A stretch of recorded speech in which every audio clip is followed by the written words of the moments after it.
네, 21대 총선이 100일도 남지 않았는데요. 이 총선 날짜가 하루 이틀 다가오면서 보수 정치권이 지금 분주합니다.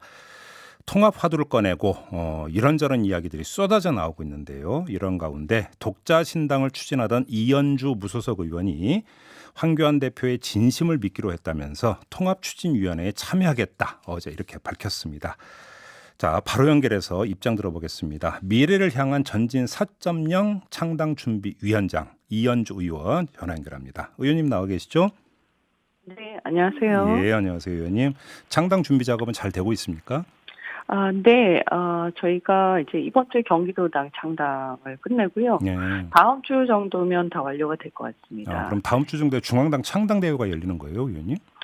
네, 일단 5개 하고 중앙당 창당대회는 이제 날짜를 다음 주 중에 언제로 할 건지 장소를 지금 구하고 있습니다. 아, 네. 그렇군요. 네. 알겠습니다. 그 의원님께서 어제 황교안 대표의 진정성을 믿기로 했다 이렇게 말씀을 하셨어요. 네. 황교안 대표가 여러 차례 그 전화 통화도 하고 직접 만나기도 했다라는 보도가 있던데 황교안 대표가 어떤 믿음을 주었던 건지가 좀 궁금합니다. 그전에는 사실 구체적인 말씀이나 이런 걸 안 하셨고요. 네. 그리고 이제 통추위 같은 경우도 이제 한국당 내에 주로 이제 그런 걸 전제하고 얘기들이 있었지 않습니까? 네네. 그런데 이제 지난주에는 각 정당들이 동등하게 모여서 통추위를 한국당 밖에 구성해서 통합을 논의를 해야 이게 여러 다른 정당들이 편하게 얘기를 할 수가 있다. 네. 이런 얘기를 제가 했었고요. 그리고 이제 특히 저희 같은 경우에는 3040이 주축이 되어 있거든요. 예. 그래서 이제 우리는 이제 자유한국당으로 들어와라 이런 굉장히 곤란하고 통합신당을 만들면서 우리 새 출발을 한다. 그래서 기존의 자유한국당에 대해서 우리가 갖고 있던 불만 이런 것들을 혁신하고 세대 교체를 하겠다라고 이런 것들이 전제가 돼서 논의할 수 있다면 그러면 우리가 참여하지 않을 이유가 없다. 이렇게 이제 말씀을 드렸는데 이제 동의를 하셨고요. 황교안 대표가 네네네. 그래서 그 정도면 논의를 시작할 수는 있는 거 아니냐라고 내부적으로 저희가 결정을 했고, 그다음에 또 사실은 이제 저희 같은 경우 저도 그렇지만 함께 이제 문재인 정권에 대항해서 투쟁하고 이제 싸워온 기본적인 신뢰가 있습니다. 저희 구성원들도 마찬가지고요. 그래서 이제 저희가 생각할 때는 그분이 여러 가지 부족하게 생각하는 게 많이 있지만, 그럼에도 불구하고, 그분이 이렇게 거짓말을 하는 사람은 아니다라는 신뢰가 일단 기본적으로 있기 때문에 그 말을 믿기로 했습니다. 그러면 의원님 제가 확인치 다시 한번 그 질문을 드려볼게요. 그러니까 황교안 대표가 자유한국당 중심으로 통합하는 게 아니라 이른바 이제 그 흔히 하는 표현으로 해쳐모여 신당에도 오케이 했다. 이런 뜻인가요? 네네, 그렇게 저는 이해를 했고, 아마 어제도 아예 공식적으로 말씀하신 걸로 보도가 됐던 것 같고요. 네. 다만 사실은 하다 보면 이제 현실적으로 가장 큰 세력이 자유한국당일 수밖에 없지 않습니까? 네. 그렇기 때문에 그게 이제 실질적으로는 이제 자유한국당이 상당히 많은 역할을 할 수밖에 없다는 건 저희가 인정을 하지만, 그럼에도 불구하고 이제 저희가 생각할 때는 이게 혁신하고 세대 교체하는 것들이 진행이 된다면 그런 부분들도 크게 걱정하지 않아도 되지 않겠냐. 오히려 이런 것들이 새 출발의 계기가 될 수 있겠다. 그러면 우리가 적극적으로 참여를 해서 차라리 더 좋은 우리가 원하는 방향으로 이것을 끌고 갈 수 주도할 수 있으면 그러면 오히려 이것이 좋은 계기가 될 수 있겠다라고 저희가 판단했습니다. 그럼 이제 의원님께서는 통합 추진위라고 하는 건 해쳐모여 신당의 하나의 어떤 전초 기지 정도로 이제 이해를 하고 계시는 것 같은데요. 근데 홍준표 전 대표 같은 경우는 통합 추진위 갖고는 안 되고 통합 비대위로 가야 된다라고 이제 주장을 하고 있고, 그러면 통합 비대위가 다른 것은 황교안 대표가 일단 대표직에서 내려와야 된다는 걸 전제로 하는 거잖아요. 이런 입장은 어떻게 받아들이세요? 저희는 그 문제에 대해서는 사실 그렇게 크게 동의하기 어렵습니다. 왜냐하면 비대위로 간다는 것은 이제 대표직을 내려놓는다 이런 얘기잖아요. 그렇죠. 그런데 그렇죠. 지금 이제 사실 현실적으로 한국당의 어떤 동의를 얻어내고 또 한국당이 이 어떤 통합과 혁신 과정에 적극적으로 참여하는 게 중요한데 네. 그럼 현실적으로 황교안 대표가 주도하고 시작하는 것 외에 어떤 대안이 있을 수가 있느냐. 자칫 잘못하면 그나마 있던 리더십이 무너져서 일대 혼란이 올 수가 있다. 네.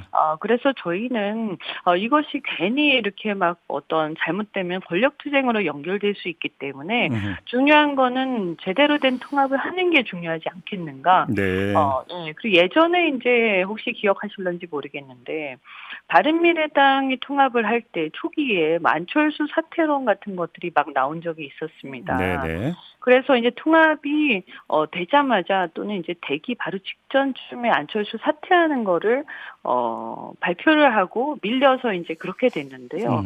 결과적으로 지금의 바른미래당을 보게 되면 이 리더십의 어떤 부재 그리고 이 흔들림 그리고 이게 이 신생 정당의 신당을 이제 통합해서 창당을 하는데 그것의 어떤 그 정체성 이런 것들이 구축도 되기 전에 리더십이 무너지면서 사실은 굉장히 어려웠다. 저는 이렇게 판단하거든요. 위원님 그럼 이렇게 한번 여쭤볼게요. 그러니까 황교안 대표가 자유한국당 대표직을 유지하는가 마는가의 문제를 넘어서서 지금 네, 황교안 대표의 리더십을 이제 강조를 하셨길래 드리는 질문인데요.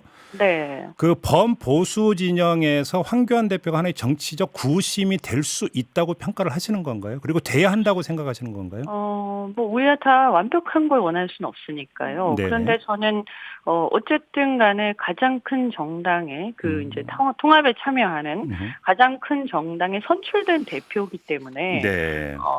그 선출된 대표마저 물러나게 되면 과연 이것을 추진할 수 있는 그런 동력이 존속할 것이냐. 저는 오히려 큰 혼란이 일어나서 네. 심각한 상황이 올 수도 있다 이렇게 알겠습니다. 생각합니다. 네. 그 의원님께서 작년 11월에 신동아와의 인터뷰에서 어떤 말씀을 하신 적이 있냐면 황교안 유승민 조합이 최악이다. 그러면 이건 망하는 길이다. 이런 말씀을 하신 적이 있었거든요. 네. 자, 그러면 해처모여 신당의 유승민 의원을 축으로 하는 새로운 보수당도 하나의 대상이 되는 겁니까? 아니면 배제 대상이 되는 겁니까? 의원님 생각에는? 저는 사실은 이제 유승민 대표에 대해서 굉장히 이제 회의적인 생각을 갖고 있는데요. 솔직히 말씀을 드리면. 어떤 점에서요? 네, 왜냐하면 그분이 예전에 이제 대선 때 단일화를 저희가 추진을 한 적이 있는데. 네네. 그때도 굉장히 비협조적이었고. 예. 이렇게 보면 지금도 도대체 무엇을 원하는지 알 수 없을 정도로 계속 시간만 끌고 있다 이런 느낌이 드는데요. 네. 그리고 이제 사실 보수 진영 내에서는 그 통합에 대해서 호불호가 있고 또 어떤 여론조사를 보면 통합의 결과가 마이너스다라는 얘기도 있습니다. 다만 저는 그럼에도 불구하고 지금 상황이 너무나 절박하고 예. 우리가 이제 이 자유민주주의 지켜야 한다는 그런 국민적 여망이 너무 크기 때문에 네. 그런 뭐 제 개인적인 이런 부분들은 조금 접고 그냥 우리가 통 크게 합류하겠다라고 하면 다 같이 함께 해야 되는 게 아닌가 이런 생각을 갖고 있습니다. 안철수 전 대표는요? 그분도 저는 마찬가지로 생각합니다. 약간 차이는 전 있다고 보고요. 네. 그리고 사실 그동안 국내에 안 계셨고 함께 투쟁하지 않았기 때문에 네네.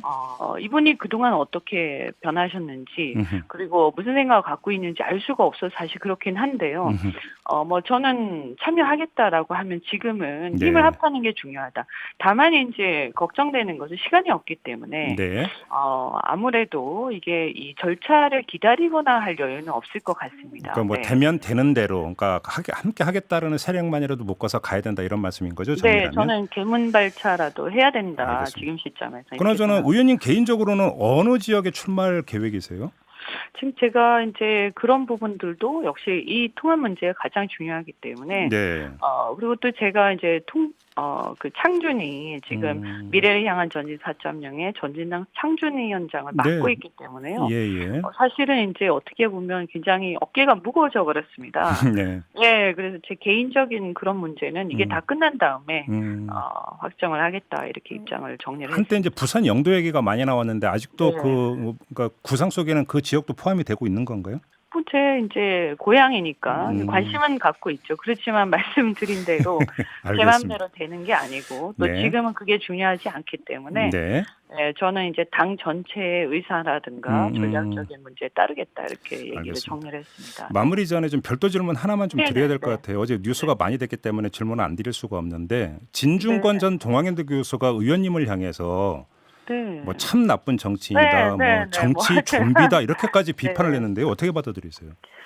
뭐 그 얘기를 하신 거는 제가 그분을 칭찬을 했거든요. 네. 네, 저는 뭐 노선이 다르지만 이분이 양심적인 얘기를 그래도 하는 것 같아서 그래도 희망이 있다 이런 취지로 이제 얘기를 했는데 예.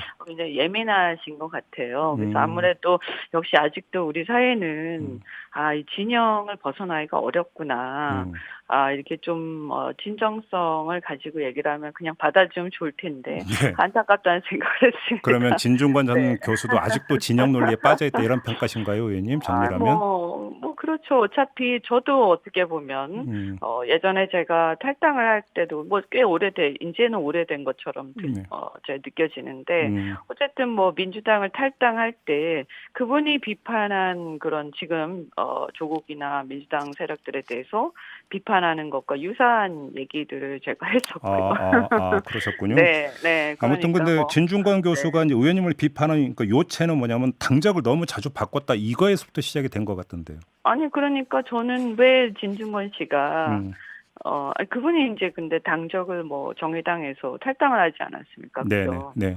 그래서 저는 자기 정체성에 맞는 것을 찾아가는 게 중요하고 지금 우리나라의 정당에 과연 정체성이라는 게 있기는 있는 것인가. 저는 사실은 대한민국 정당의 전반에 대해서 저는 굉장히 비판적이고 알겠습니다. 사실 그래서 이제 신당을 창당을 하고 싶다 이런 생각을 한 적이 있는데 네. 뭐 또 정치는 현실이니까 유사한 어떤 목표를 가지고 또 뭉칠 수밖에 없는 부분이 안타까운 게 있기는 있습니다. 알겠습니다. 어쨌든 뭐 이렇게 너무 민감하게 생각하지 말고 좀 이렇게 이 정치 현실에 대해서 좌절하지 말았으면 좋겠습니다. 알겠습니다. 네. 자, 말씀 여기까지 들을게요. 고맙습니다, 의원님. 네, 고맙습니다. 네, 이연주 의원이었습니다.